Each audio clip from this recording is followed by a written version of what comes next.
विमान LCA राजस्थान के जैसलमेर जिले में टेस्ट के दौरान दुर्घटनाग्रस्त हो गया। ये घटना पोखरण से लगभग 100 किलोमीटर दूर हुई थी, जब प्रधानमंत्री नरेंद्र मोदी भारत शक्ति कार्यक्रम को संबोधित कर रहे थे। भारतीय वायुसेना के LCA विमान की दुर्घटना की घटना जवाहर नगर में भील समुदाय छात्रावास के परिसर में हुई। इस दुर्घटना में पायलट सुरक्षित बाहर निकला, जिससे निराशा का माहौल नहीं है। खुशकिस्मती से हॉस्टल में 3 छात्र थे, लेकिन उनमें से कोई भी घायल नहीं हुआ। यह दुर्घटना भारतीय वायुसेना के LCA विमान की पहली दुर्घटना है, जो 23 सालों के बाद हुई। LCA विमान का पहला उड़ान कार्यक्रम 4 जनवरी 2001 को हुआ था और 2023 में इसे तेजस नाम दिया गया था। IAAF के एक बयान के अनुसार वायुसेना को आशा है कि इस महीने अतिरिक्त LCA डिलीवरी होगी, जिससे IAF को तीसरा LCA स्क्वाड्रन बनाने की संभावना है।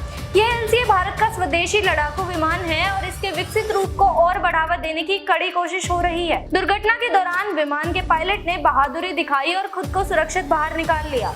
हालांकि उनका पैराशूट नहीं खुला, जिससे उन्हें जख्मी होना पड़ा। इसके बावजूद हॉस्टल में किसी छात्र को चोट नहीं आई और घटनास्थल पर काबू पा लिया गया। इस मामले में IAF ने दुर्घटना की जांच की बजाय कोर्ट ऑफ इंक्वायरी का गठन किया है, जिससे घटना के पीछे छिपे कारणों का पता लगाने का प्रयास किया जा सके।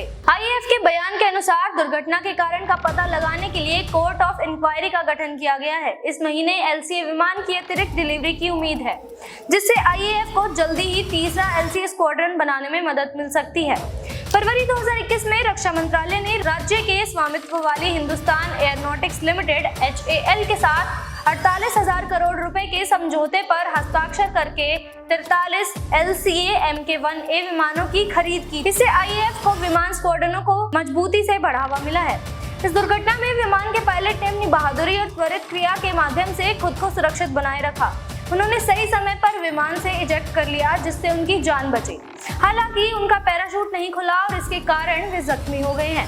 इस बचाव कार्रवाई ने उनकी साहसपूर्णता को सकारात्मक रूप से उजागर किया है। इस मामले में कोर्ट ऑफ इंक्वायरी के आदेश के बाद जांच प्रक्रिया शुरू हो गई है। घटना के पीछे छिपे कारणों की जांच से पता लगेगा कि दुर्घटना कैसे हुई और इसे आने वाले दिनों में कैसे रोका जा सकता है। इस दुर्घटना के बाद सुरक्षा में और भी महत्वपूर्ण कदम उठाने का सुझाव दिया जा रहा है, जिससे इस तरह की घटनाएं होने का उचित समीक्षा किया जा सके और इससे भविष्य में इस तरह के हादसों को रोका जा सके। इस दुर्घटना के बावजूद वायुसेना और सरकार ने त्वरित क्रियावली दिखाई है और स्थिति को नियंत्रित करने के लिए जांच प्रक्रिया की शुरुआत की है। इस घड़ी में पायलट की बहादुरी को हमारा सलाम है। आज के लिए बस इतना ही। मैं इशिका, कैमरा पर्सन निखिल के साथ, VOA।